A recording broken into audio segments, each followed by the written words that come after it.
संभावनाएं तो अनंत है। संभावनाएं कभी समाप्त ही नहीं होती, लेकिन आपका जीवन समाप्त हो जाता है।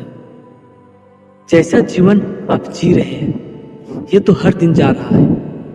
हर एक दिन को आप खो रहे हैं। करना तो बहुत कुछ चाहते हैं, कर कुछ भी नहीं पाते। सबको हर रोज यही प्रतीत होता है कि आज का दिन भी हमने खो दिया। लेकिन आज का दिन आपके पास एक मौका है, इसे भी मत खो देना। आज का वीडियो आपके सोचने की दिशा को पूरी तरह बदल सकता है।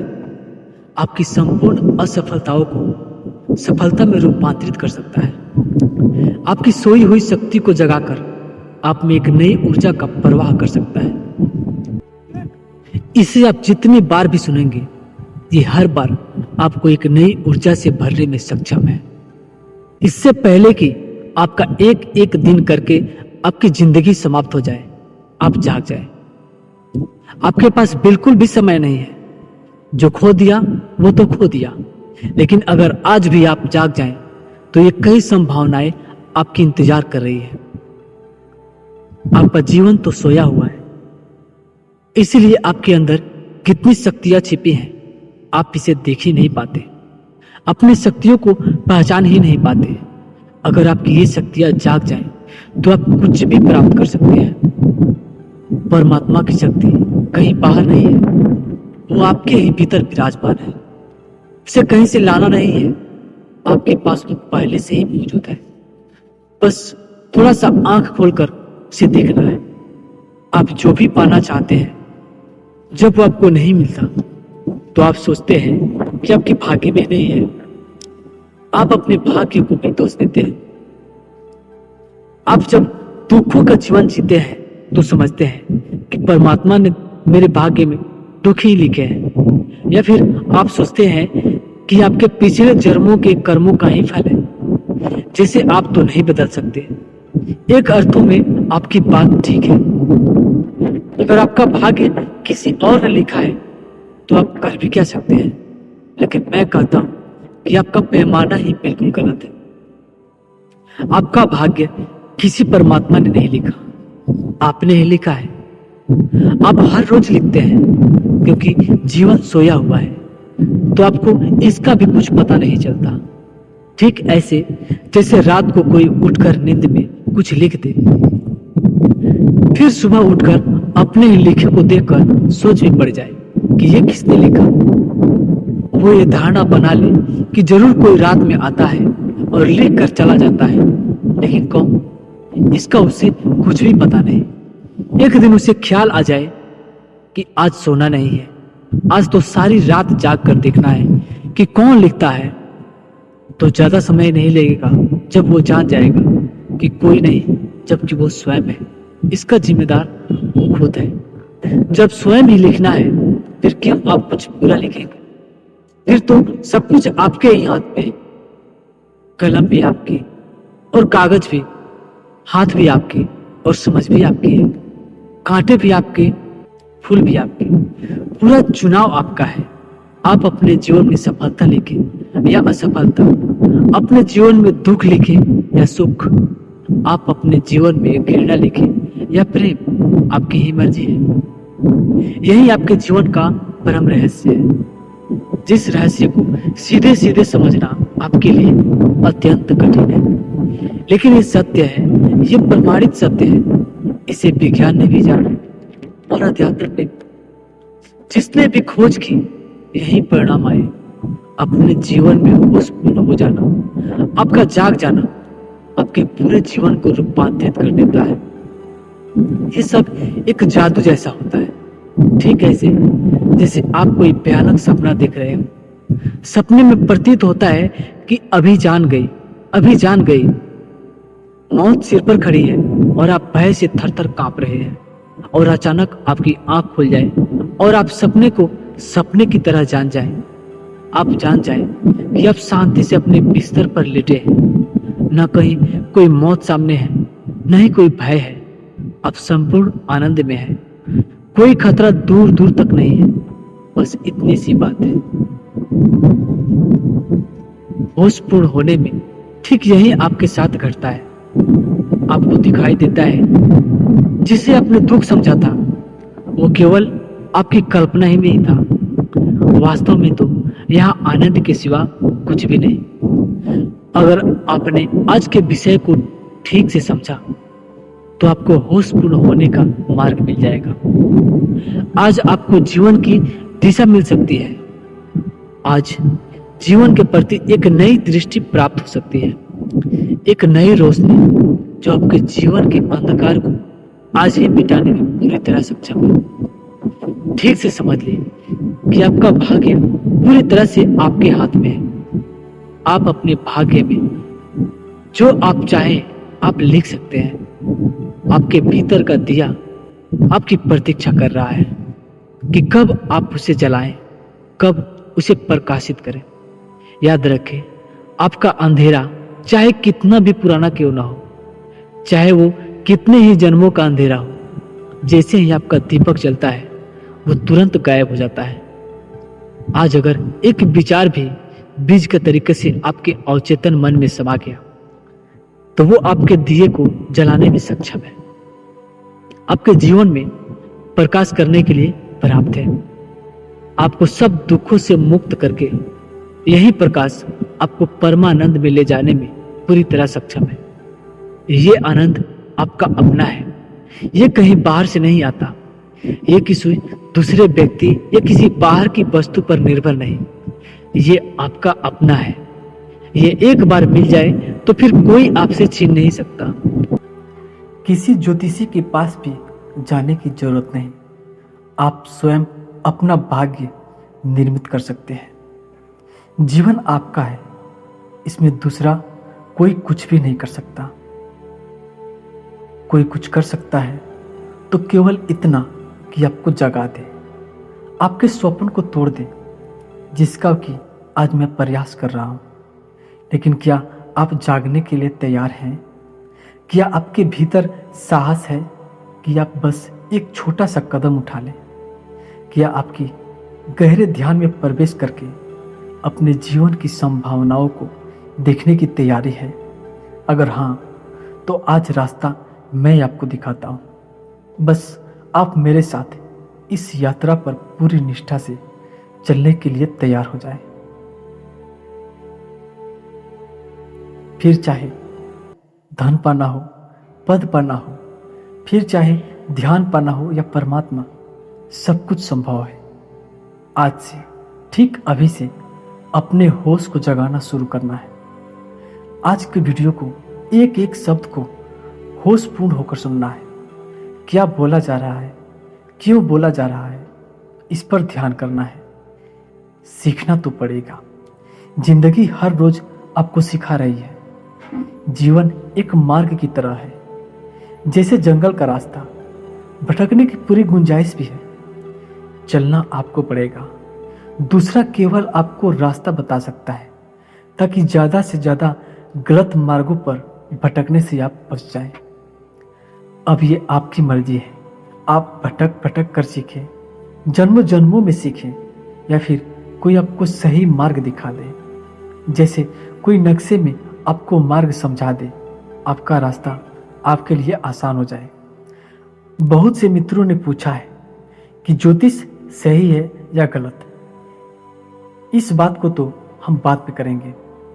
पहले जान ले कि ज्योतिष है क्या। ज्योतिष को भविष्य की घटनाओं को जानने की विद्या कहा जाता है। आपके भाग्य में क्या है, भविष्य में आपके साथ क्या होगा, आपका भविष्य अच्छा है या बुरा। ज्योतिष आपके वर्तमान की बात नहीं करता, वो भविष्य की बात करता है। जबकि आपका जीवन वर्तमान पल में है, अभी है और यही है। इसीलिए मैं ज्योतिष को आध्यात्मिक क्रिया नहीं कह सकता। आध्यात्मिक के अर्थ है जो प्रकृति के साथ हो, जो प्रकृति के अनुकूल हो। प्रकृति हमें वर्तमान पल में रखती है। भविष्य को हमसे छुपाया गया, जो कि वास्तव में हमारे लिए उपयोगी है। अगर किसी प्रकार आपको भविष्य की सारी घटनाओं का पहले से ही पता चल जाए तो आप निश्चित ही विक्षिप्त हो सकते हैं। हमें नहीं पता कि हमारी मृत्यु का समय क्या है। अगर हम किसी प्रकार से इसे जान जाए तो जरा सोचिए कि आपके साथ क्या होगा। आपकी सारी जीवन ऊर्जा समाप्त होने लगेगी। आपकी दृष्टि जीवन से हटकर मृत्यु पर केंद्रित हो जाएगी। आपके जीवन का सारा आनंद नष्ट हो जाएगा। ये ठीक ऐसा है जैसे किसी सस्पेंस मूवी के क्लाइमैक्स को आप पहले ही जान जाए। उसका सस्पेंस ही उसका रस होता है। उसके अंत को पहले ही जान लेना मूवी को नीरस बना देता है। आपके भविष्य में दो ही संभावनाएं हो सकती हैं। या तो आपको सफलता मिलने वाली है या फिर आप असफल होने वाले हैं। चाहे कुछ भी हो, लेकिन इसका पहले से आपको पता चल जाना आपको हानि ही पहुंचाएगा। ये आपकी ऊर्जा को नष्ट ही करेगा। जरा ठीक से देखें कि मैं क्या कह रहा हूं। अगर आपको पता चल जाए कि आप कितना भी प्रयास करें आप सफल नहीं हो पाएंगे, तो आप प्रयास करना ही छोड़ देंगे। जब सफल होना ही नहीं तो प्रयास क्यों करें। दूसरी तरफ अगर आपको पता चल जाए कि आपकी सफलता निश्चित है, तो भी यही स्थिति पैदा होगी। जब सफल होना ही है तो प्रयास क्यों करें, क्यों संघर्ष करें। लेकिन संघर्ष ही तो जीवन है। संघर्ष ही तो जीवन का असली रस है, नहीं तो जीवन एकदम नीरस है। अध्यात्म है जो आपके भीतर जीवन के आनंद को पैदा करता है, आपके जीवन को रसपूर्ण बनाता है। अध्यात्म है आपके भीतर परमानंद की खोज। आस्तिक का अर्थ है आध्यात्मिक और नास्तिक का अर्थ है भौतिकवादी। चाहे कोई आस्तिक हो या नास्तिक, कोई भी हो, वो अपने जीवन को अच्छा देखना चाहता है। वो दुखों से मुक्त होकर आनंद चाहता है। आनंदपूर्ण जीवन जीना ही एकमात्र उद्देश्य है। आस्तिक का अर्थ है जो इस आनंद को अपने भीतर खोजता है, और नास्तिक का अर्थ है जो बाहर खोजता है। आस्तिक का अर्थ है जीवन आनंद उसका अपना है जो कभी खो नहीं सकता, और नास्तिक का अर्थ है जिसका आनंद बाहर का है, जो दूर दूर से ही दिखाई पड़ता है। जैसे ही मिला तो आनंद खो ही जाता है। आस्तिक है जिसकी दृष्टि अभी के पल पर है, और नास्तिक है जो हमेशा भविष्य में जीता है। उसका आनंद हमेशा भविष्य में ही होता है। जो उसे मिला है वो उसे तृप्त नहीं होता, और जो नहीं मिला, जो अभी दूर है, उसी पर उसकी दृष्टि रहे। इसीलिए मैंने कहा कि जो भी भविष्य की खोज करता है उसे मैं आध्यात्मिक नहीं कह सकता। अपने भीतर का आनंद अभी और यहीं के पल में मौजूद है। बाहर का आनंद कहीं दूर, कभी फिर किसी जाने वाले समय में है, या किसी आने वाले समय में। मेरे देखे ज्योतिष को आज तक कोई समझ नहीं पाया, और उससे किसी को आज तक कुछ भी मिला नहीं और नहीं मिल सकता है। केवल भटकन ही हाथ लगती है। जो लोग भी ज्योतिषियों के चक्कर काटने शुरू कर देते हैं, उनका अपने पर भरोसा, अपने पर विश्वास, उनका सेल्फ कॉन्फिडेंस बिल्कुल नष्ट हो जाता है। फिर कुछ भी करना हो ज्योतिष के पास भागेंगे। जो सफल नहीं हो पा रहे हैं वो अपनी गलतियों पर नजर नहीं डालेंगे। वो कारण की खोज वास्तविक जीवन में नहीं करते। वो नहीं मानते कि मुझसे ही कोई गलती हुई, जो कि सही परिणाम नहीं है। शायद मेरे ही संघर्ष में कोई कमी रही हो। वो ग्रहों को दोष देते हैं, वो अपने भाग्य को दोष देते हैं। शुभ मुहूर्त की बात करते हैं। शुभ मुहूर्त का समय वही होता है जब आप पूरी ऊर्जा से भरे होते हैं, जब असफलताओं से आप हारते नहीं, बल्कि उनके सबक सीखकर पहले से भी बेहतर करने का प्रयास करते हैं। फिर आपकी सफलता निश्चित है। लॉ ऑफ अट्रैक्शन, आकर्षण का सिद्धांत क्या कहता है कि आप जो भी कामना करते हैं, जो भी पाना चाहते हैं, आप पा सकते हैं। ये एक अर्थों में सही है, लेकिन जैसे इसको प्रयोग करने के बारे में कहा जाता है वो पूरी तरह से गलत है। मैंने जब भी इस विषय को पढ़ा या सुना तो कहा जाता है कि जो भी आप प्राप्त करना चाहते हो उसे मान लो कि वो आपका ही है। आप अपनी कल्पना में उसे अपना मान लो। जो वस्तु चाहते हो उसे आकर्षित करो। ऐसी बातें सुनकर बहुत से व्यक्ति इसके प्रयास शुरू कर देते हैं, लेकिन उनके हाथ कुछ भी नहीं आता। जिससे वो अपने संघर्ष से, अपनी मेहनत से प्राप्त कर सकते थे, उसकी संभावना ही समाप्त हो जाती है, क्योंकि सारा जोर केवल आकर्षण पर है, लगन पर नहीं, मेहनत पर नहीं और संघर्ष पर नहीं। केवल आकर्षण पर ही जोर देते हैं। उससे कुछ भी नहीं होगा। वास्तव में इसका तरीका कुछ और होता है। आज आप ठीक से इसे समझ पाएंगे और अपने भाग्य को स्वयं कैसे लिखें, कैसे आप अपने भाग्य विधाता हो सकते हैं, इस रहस्य को जानकर आप अपना भाग्य बदल सकते हैं। पूरा ब्रह्मांड आपको सब कुछ देने के लिए तैयार है, सब कुछ देने के लिए आतुर है, लेकिन लेने की कला आपको सीखनी है। वास्तव में आपकी कल्पना आपकी सबसे बड़ी शक्ति होती है। लॉ ऑफ अट्रैक्शन का मूल सिद्धांत है आपकी कल्पना। कल्पना क्या है? कल्पना आपका एक विचार है और विचार एक बीज की तरह है। आप ही इस विचार को पैदा करते हैं। विचार आपके पूरे जीवन को प्रभावित करता है। जितना भी आप विज्ञान का विस्तार देख रहे हैं, ये केवल मनुष्य की कल्पना से, मनुष्य के विचार से ही पैदा हुआ है और हो भी रहा है। आज से कुछ 100 वर्ष पहले अगर आपने किसी को कहा होता कि आप हजारों किलोमीटर दूर बैठे व्यक्ति से आप बात कर सकते हैं, वीडियो कॉल कर सकते हैं, तो निश्चित ही आपका मजाक बनाया जाता। आपको कहा जाता कि हजारों किलोमीटर की बात तो छोड़ो, आप 1 किलोमीटर दूर के व्यक्ति को बात करके दिखाओ। लेकिन किसी के मन में तो ये विचार आया, किसी को तो स्वयं पर भरोसा हुआ। शुरुआत तो कल्पना से ही हुई। हवाई जहाज कैसे बना? कभी किसी पक्षियों को उड़ते देखकर उड़ने का ख्याल आया। दिन रात सोते जागते, उड़ते बैठते, एक ही प्यास उसके प्राणों में समा गई। कैसे उड़ूं, कैसे उड़ूं। सारी ऊर्जा इसी पर केंद्रित हो गई। यहां तक कि अपनी बाजुओं पर पंख बांध कर भी उड़ने की कोशिश की। फिर पता चला कि शरीर में इतनी शक्ति नहीं कि पंखों को चला सके। उसकी कल्पना की शक्ति ने इच्छा शक्ति को पैदा किया। फिर उसे विचार आया कि शरीर की शक्ति सीमित है, लेकिन इंजन की शक्ति तो असीमित है, इसको तो इस्तेमाल किया जा सकता है। इंजन को जितना चाहे उतना शक्तिशाली बनाया जा सकता है। सब विचार वहीं पे रुक गए, केवल एक ही विचार पर केंद्रित कर दिया। कितनी असफलताओं के बाद आखिर एक दिन सफलता मिल गई। सफलता निश्चित है। सफलता का बीज है आपका विचार, आपका स्वयं पर विश्वास। एडिसन बिजली का बल्ब बनाने का प्रयास कर रहा था। हजारों प्रयोग फेल हो गए।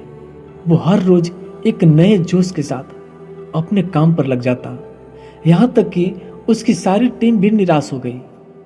सभी को लगने लगा कि बल्ब बनाना असंभव है। उन्हें लगा कि एडिसन तो पागल हो गया है, पता नहीं ये क्या बनाना चाहता है। लेकिन एडिसन को कुछ दिखाई नहीं पड़ता था। ऐसा माना जाता है कि वो लगभग 2774 बार असफल हुआ।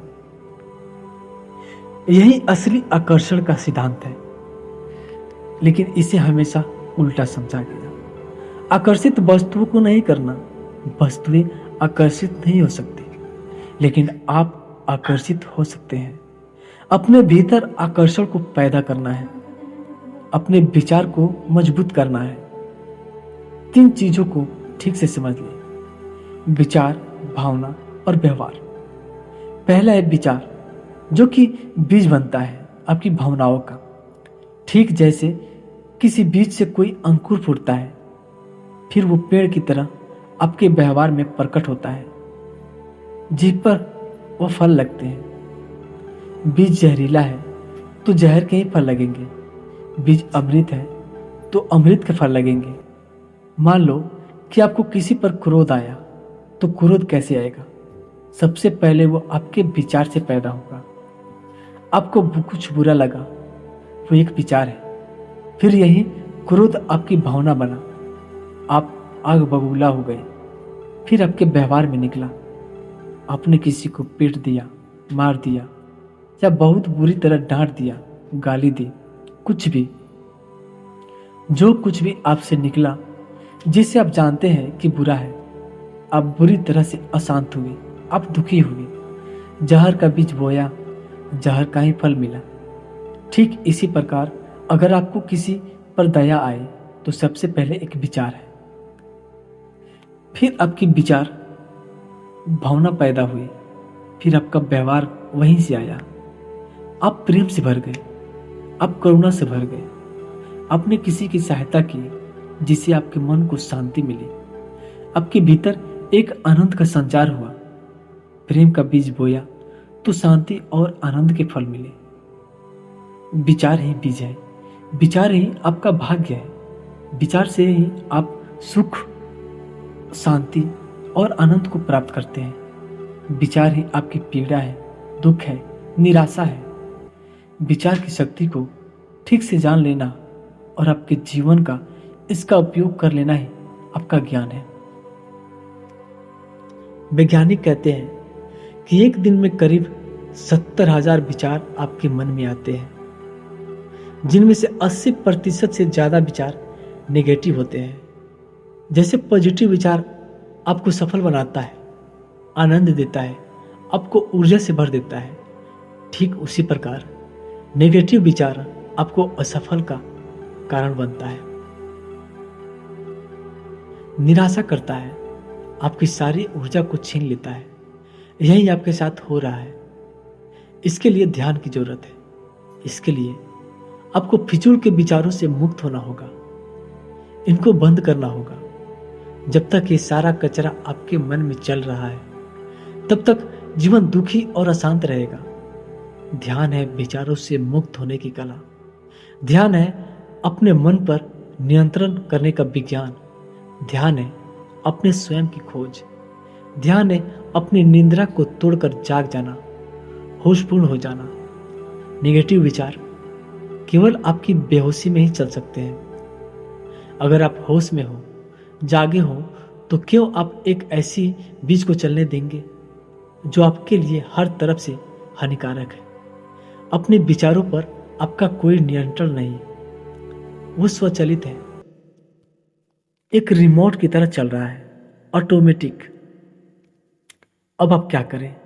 कैसे नेगेटिव विचारों को रोकें? नेगेटिव विचार एक बीमारी की तरह है। किसी भी बीमारी का इलाज आप तभी कर सकते हैं जब पहले आप बीमारी को ठीक से देख लें, उसे समझ लें। तो पहले तो आपको देखना पड़ेगा कि ये नेगेटिव विचार आ कहाँ से रहे। यहीं से आपके जागने की शुरुआत हो जाएगी। यहीं से जागना शुरू करना है। आपको पता चलेगा कि ये सभी विचार या तो आपके अतीत में जो बुरी घटनाएं हैं, जो आपकी बुरी यादें हैं, उनसे आते हैं, या फिर जो आपके भविष्य में होने वाला है, आपके भविष्य में आने वाला कोई खतरा, कुछ भी, कोई बुरा या डर। ठीक से देख लें। ये कि वो समय जो जा चुका है, जब कभी आपके साथ कुछ बुरा हुआ होगा, जब हुआ होगा तब हुआ होगा। लेकिन आज उसका क्या बचा है? कुछ भी नहीं, केवल एक याद जिसको आपने अपने साथ चिपका रखा है। केवल इतना ही नहीं, ऐसी बातों का भी जिक्र उन लोगों से बहुत रस लेकर करते हैं जिससे ये विचार और भी आपके मन में गहरा होता चला जाता है, जो कि लगातार आपकी ऊर्जा को छीन करता है। और जो समय अभी आया ही नहीं, उसकी चिंता, जबकि पूरा जीवन आप देखते आए हैं कि आपके बहुत से डर फिजूल साबित हुए। जिससे आप डर रहे थे, जब वो समय आया तो अपने आप ठीक हो गया। आपका भाग्य, आपका भय निर्मूल साबित हुआ। चिंता की जरूरत नहीं है। अगर आप चीजों को ठीक कर सकते हैं तो पूरी ऊर्जा लगाकर उन्हें ठीक करने का प्रयास करें। लेकिन अगर आपको दिखाई पड़ता हो कि आप कुछ भी कर सकते हैं, कुछ नहीं कर सकते, तो व्यर्थ की चिंता आपकी ऊर्जा को छीन लेगी। जीवन न तो अतीत में है, न ही भविष्य में। जीवन अभी और यहीं वर्तमान के पल में है। वर्तमान के पल में कोई नेगेटिव विचार नहीं चल सकता। नेगेटिव विचार से मुक्त होने का एक ही तरीका है कि आपको वर्तमान में जीना सीखना होगा। हर पल अपने होश को जगाए रखने का अभ्यास करना होगा। देखने में भले ही आपको यह आसान लगता हो, लेकिन वास्तव में बहुत मुश्किल है, क्योंकि पूरे जीवन अपने अतीत और भविष्य का अभ्यास किया हुआ है। एकदम से छूटना बिल्कुल मुश्किल है। अब जरा अपने जीवन पर नजर डालें। आपके साथ क्या हो रहा है? आप चल रहे हैं बिल्कुल एक रोबोट की तरह, एक मशीन की तरह। आपके मन में न जाने कौन कौन से विचार आ रहे हैं और वैसे ही विचार जा रहे हैं। आपको चलने का कोई होश नहीं। आप खाना खा रहे हैं, आप नहा रहे हैं, आप चाहे कोई भी काम कर रहे हैं, आपका मन वहां मौजूद ही नहीं होता। जब आप घर पर होते हैं तो मन ऑफिस में होता है, जब ऑफिस में होते हैं तो मन घर पर होता है। इसे देखना पड़ेगा, इसे समझना पड़ेगा और इसे रोकना पड़ेगा। बहुत जोर लगाकर रोकना पड़ेगा, बहुत सारा प्रयास करना होगा। एक एक पल जाके रहने का अभ्यास। जैसे ही मन कहीं और भाग जाए, जैसे ही इसका आपको पता चले, तुरंत मन को वर्तमान में ले आए, तो बार बार भाग जाएगा। लेकिन जितना ज्यादा आप इसका अभ्यास करेंगे, धीरे धीरे मन स्थिर होने लगेगा और धीरे धीरे ये नई आदत को डालने लगेगा। अगर जीवन में कोई तपस्या है तो सबसे बड़ी और सबसे ज्यादा असरकारक यही तपस्या है। होश को जगाना, प्रण लेना, एक पल को भी मन को वर्तमान से बाहर नहीं जाने देना। यह आपको अपनी बुद्धि और विवेक का प्रयोग करना है। इसका अर्थ ये नहीं कि अगर कल आपको कहीं बाहर जाना है तो उसकी तैयारी नहीं करें, या कोई भी भविष्य में काम करना है तो उसके बारे में नहीं सोचे। मैं ये बिल्कुल नहीं कह रहा, वो आवश्यक है, लेकिन ऐसा समझे कि वर्तमान पल उसके तैयारी का पल है। जो भविष्य के बारे में सोचना आवश्यक है, ये उसकी बात नहीं, ये फिजूल का बकवास को रोकने की बात है। ये मन की फिजूल की बकबक को रोकने की बात है। ठीक इसी प्रकार अतीत में घटी घटनाओं में सबक तो लेना ही है। जो गलतियां हुई उनकी जिक्र बिल्कुल नहीं करनी।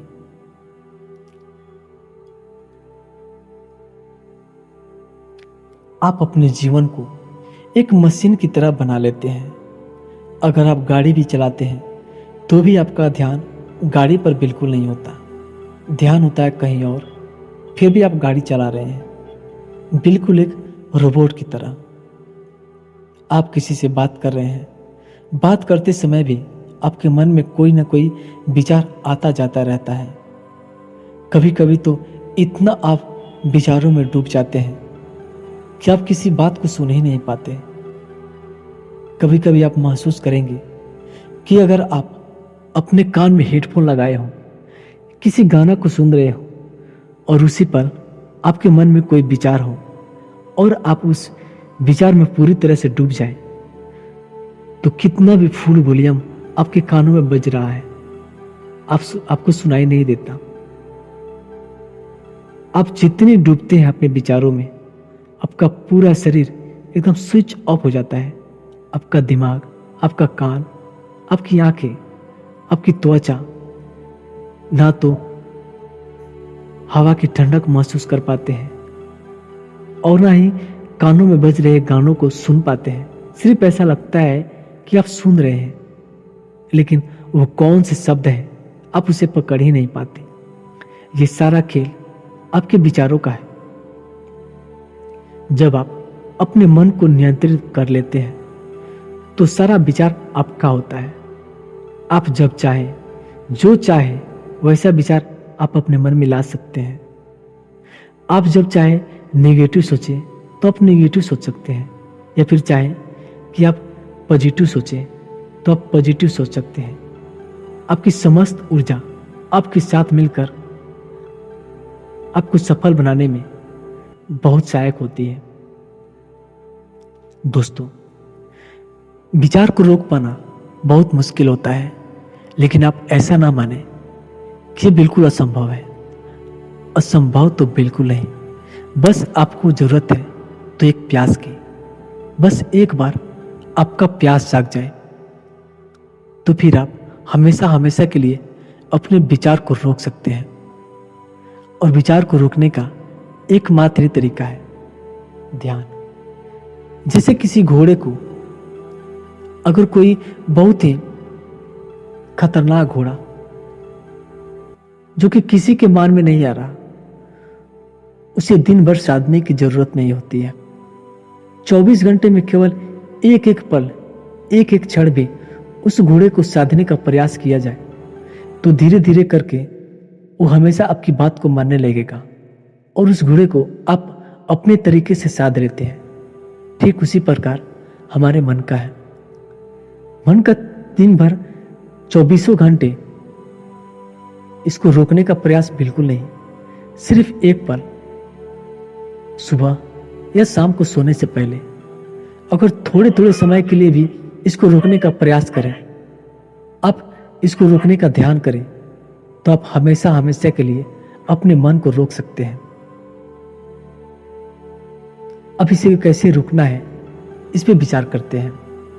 दोस्तों, सबसे पहले आप जब भी सोते हैं तो जो आपके मन में विचार होता है, रात भर वही विचार चलता रहता है। आप उस विचार को रोकने के लिए सबसे पहले आपको ध्यान में उतरना होगा, और ध्यान भी वो कि पूरी तरह से खाली हो जाना, वर्तमान पल में जीना, अपनी सांसों को ध्यान देना। अगर आप सोने जा रहे हैं तो सोने से ठीक 5 मिनट पहले अपने दिमाग की सारी कचरा को बाहर निकालें और अपने पूरा का पूरा ध्यान अपनी सांसों पर लगा दें। सांस कैसे अंदर आ रही है और कैसे बाहर जा रही है, पूरे ध्यान और पूरे लगन से अपनी सांसों को देखना है। धीरे धीरे